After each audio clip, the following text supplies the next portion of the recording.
Final guest of the day, Mary Jordan, a very good friend of ours. She is a Pulitzer Prize-winning journalist. She is the national correspondent for the Washington Post.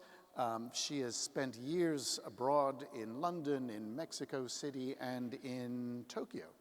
And she has interviewed presidents and prime ministers, but most importantly, Julie Andrews. So with that, I'm going to hand it over to Mary to have a conversation. Well, I can see why you're all over the TV. That was amazing. And you're coming at such an interesting moment, and your book is hot, and you can go online and get it.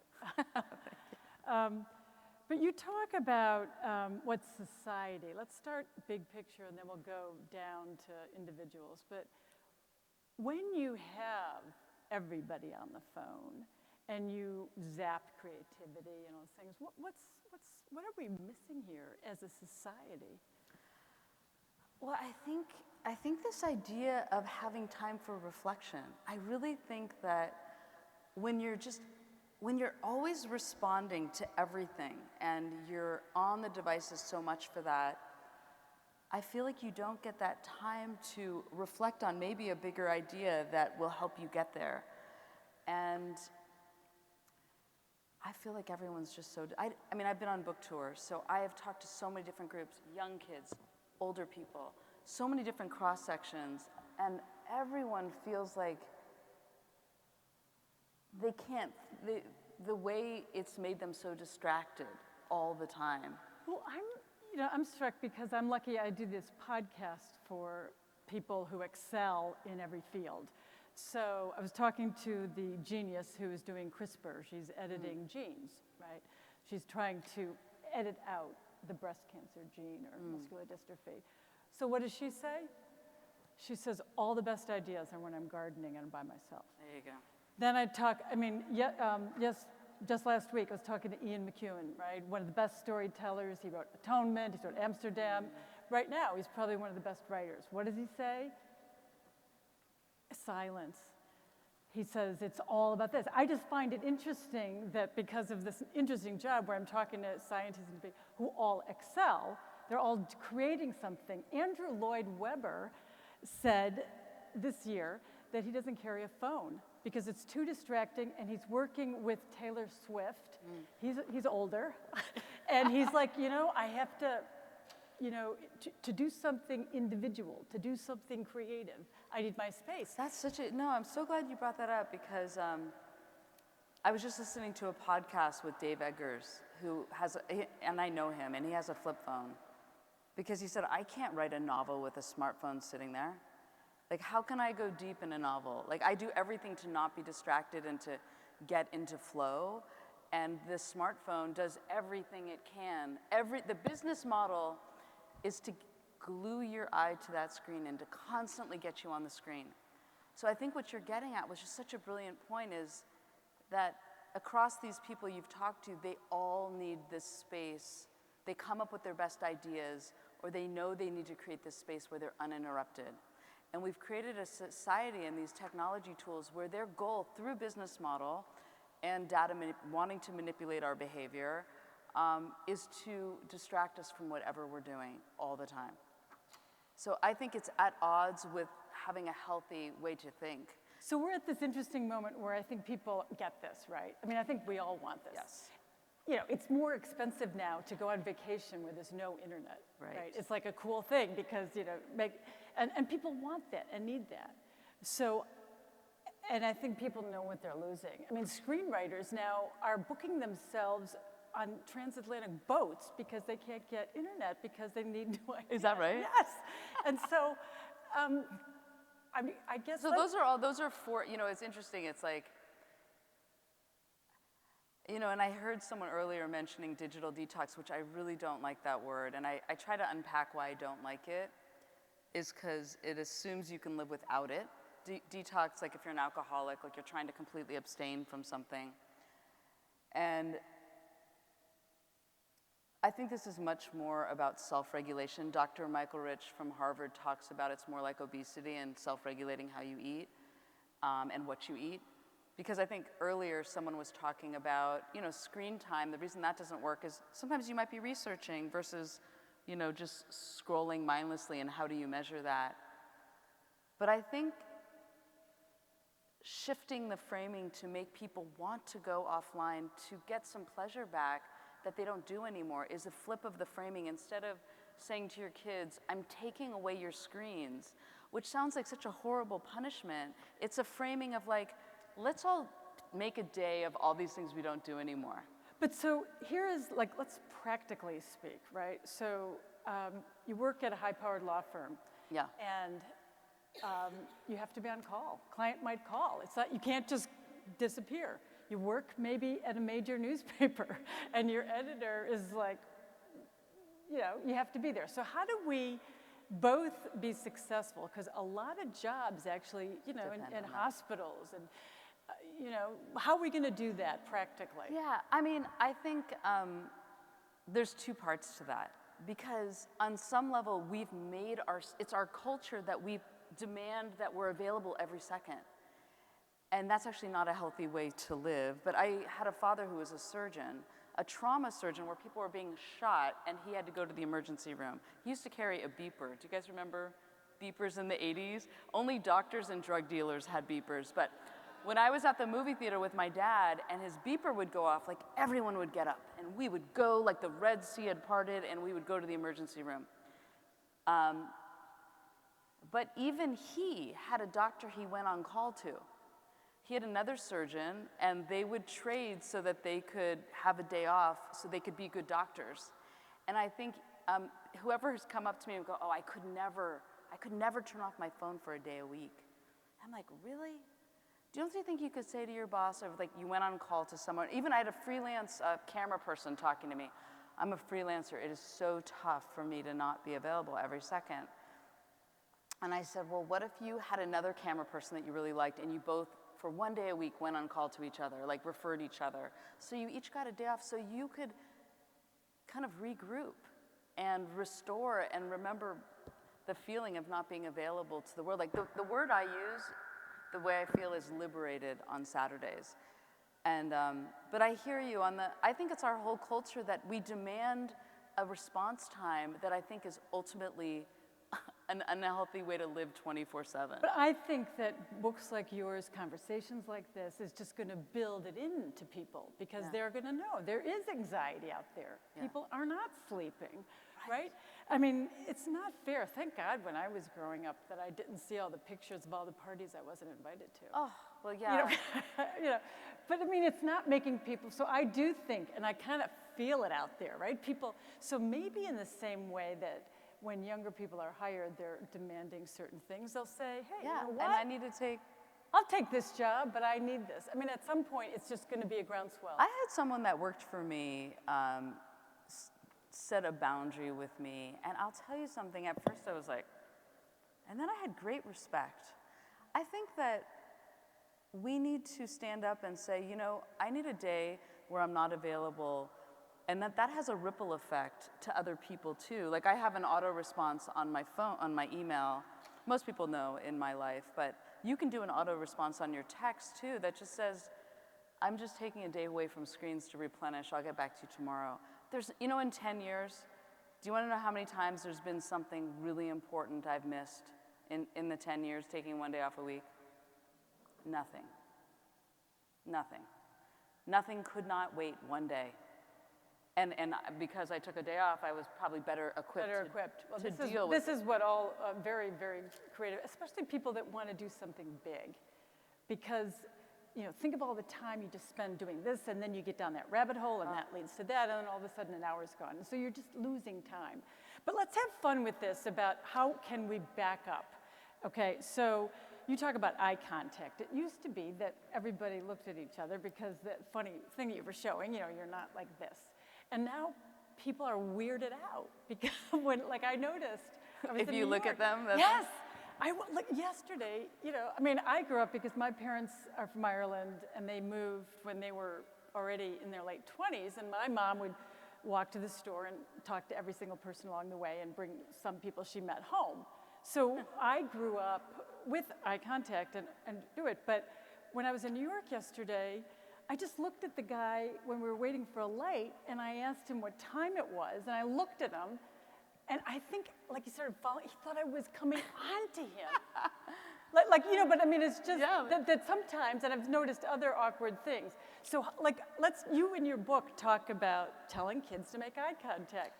How are we going to roll it back so it's not like, ooh, you're weird? Well, I mean, I was just, I was talking to this friend, and he said, I met my wife at a bus stop. We looked at each other's eyes, and we fell in love. How many missed moments are happening? Because at a bar, everyone's just like, at a bus stop. I mean, there's so many moments to make these So incredible many people connections. used to meet when asking for directions, right before Google Maps. That was, Well, even here, my daughter and I were trying to find the White House, and we put the phone down, and we just asked them, where's the White House? And we had such a fun little exchange that we're missing. You know, it's the moments in between the moments that matter. And I wonder if the way our society is so divided right now, we've lost all those little moments in between because everyone's grunting their way through every situation. And they're like through the library or Starbucks, or they're just like, you kind of make this faux connection with whoever you're talking to as you're doing a transaction. And these are the things that make society work, is the hello, how are you? Put the phone away when you're at the cash register anywhere, and just because it'll start a trend. I think people should start doing this. Well, you know?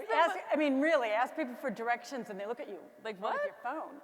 You know, but it does start conversation. It is. Maybe that should be a campaign. Start asking people for directions again. But I was talking to this teenager yesterday, and she goes to a camp where there's no phones, and we were talking, and she said how much she loved that. And she said, you know what I've noticed is that you're in a group of friends at this camp, and during the uncomfortable moments, like everyone's talking, there's always, that gets to that uncomfortable moment where suddenly no one says anything. And she said, and it was really awkward, and then we kind of pushed through it. And I was like, that's such a beautiful way to put it. Because now that awkward moment, everyone's just like, and it's like yawning. One person does it, everyone pulls out their phone, right? And we're missing that. That's where things get good. And even my 10-year-old, so my 16-year-old's super into the texture bot, but our 10-year-old sometimes will be like, I'm bored. And I'm like, great. That means creativity's just about to happen, you know, because I know all my research, I've made films about the neuroscience of daydreaming and creativity. And I think it's like we need to flip those moments as these like supple, gorgeous places of connection and creativity. But so habits are really bad, right? Because it's, you know, it's the dopamine hit. Yeah. You get up, you turn on the thing. Oh my God. Yeah. Oh my God. Netanyahu was just indicted. Oh my God.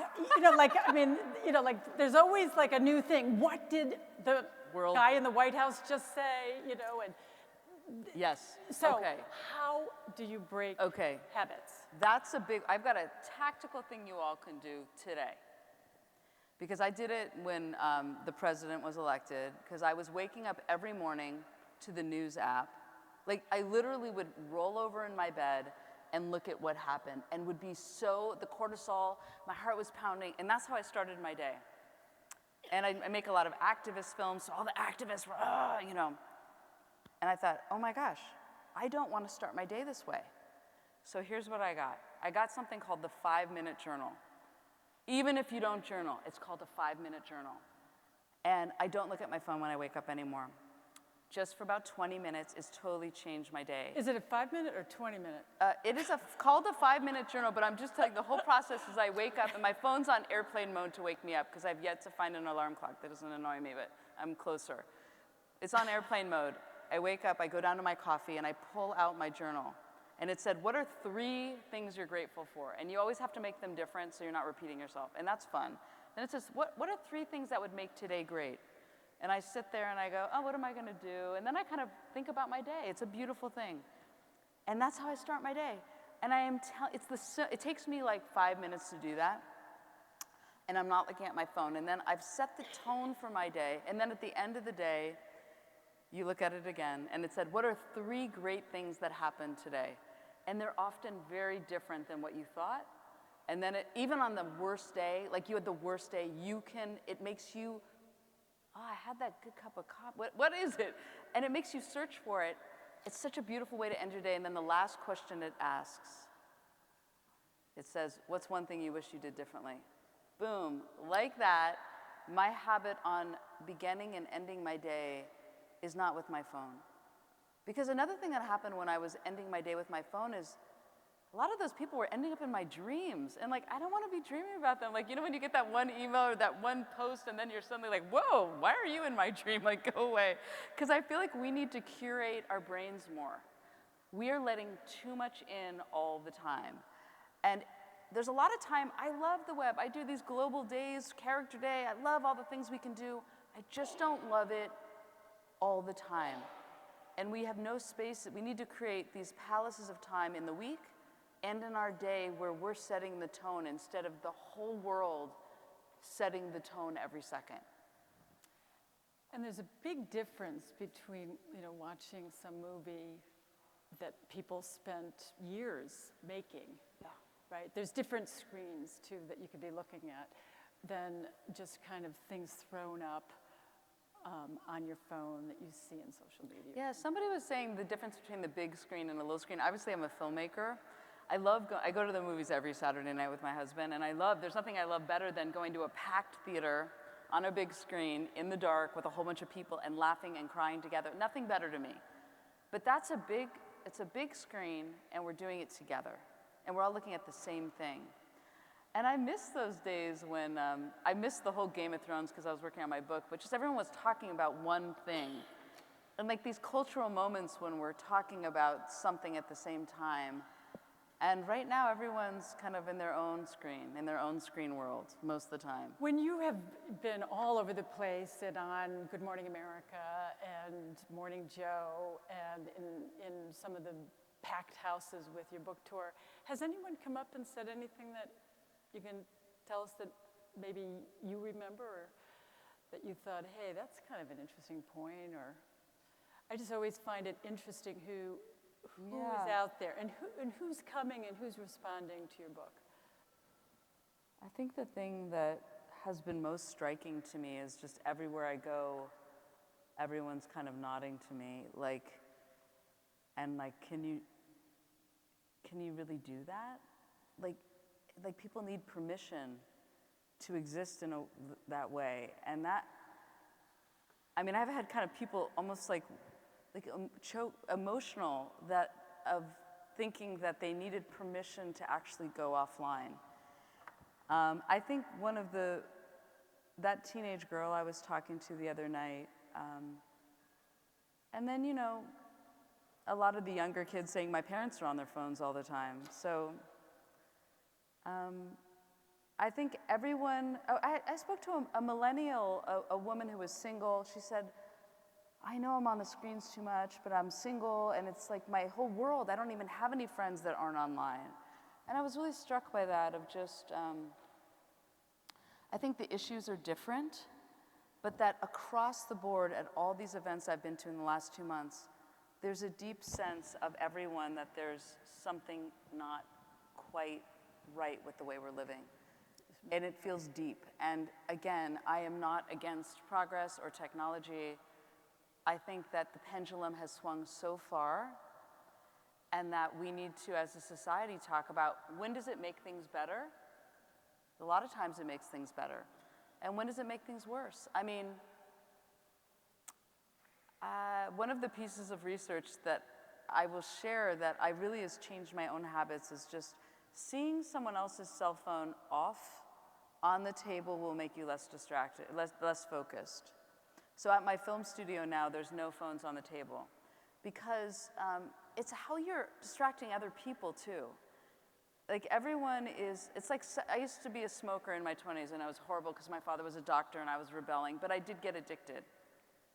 And then I only smoked for several years, but then I quit. And I talk about this in the book because there's so many similarities to me, because when there's a phone on, like I see a lot of phones on the table and I'm trying not to look at them, but I know they could buzz. I know some of you might, actually most of you haven't been on them, which is really nice, but it's like secondhand smoke. It is, because it's like presence, secondhand smoke, distraction, secondhand smoke, because you think you have your phone off on the table when you're having lunch with a friend. They're not going to be as focused. You're not going to be as focused. So, you know, at our table, there's no phones anywhere visibly when we're eating anymore. And at the film studio, they're in your bag, zipped up, and you check them when you go to the bathroom. Or whenever you need a break. You can check it. You can go take 10 breaks, but don't be in the film studio on your phone, because everyone else is going to just want to pull out their phone, or they're not going to be in the room. Well, you're certainly onto something, and you've tapped into something. I think you're right. If people know that there's something that's not quite right. Yeah. Fascinating about what you said in the morning. Somebody said to me that when they get up, I get up and I start making lists, and they're not in a very uniform order. It's not like, finish the chapter, buy milk, like no order even of importance. And somebody said, your mind is so cluttered, partly because of everything that's online and all that's coming at you. So before you do anything, think, all right, today, if I do only one thing, what am I going to do? I like that. It's been so helpful. Are you doing it? Sometimes I forget, but when you do it, but then when I it just do it, focuses. it kind of just makes all the crap go away. But more importantly, what I was just saying is that the internet, has revolutionized. It's amazing what we know, amazing. But it's so much. Our heads are so cluttered. It's amazing. And you're on 24/6. It's amazing, and give yourself one day to be without it, and you will feel so good again, and it kind of resets you and makes you more able to deal with everything the other 6 days.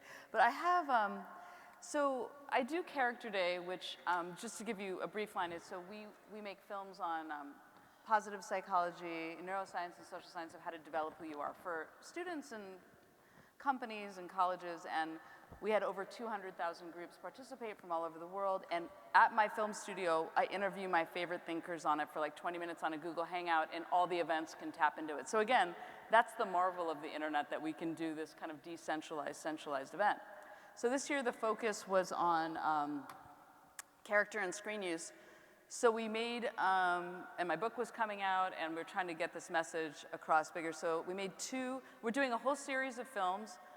One is called Dear Parent, Dear Student. They're all 2 minutes long.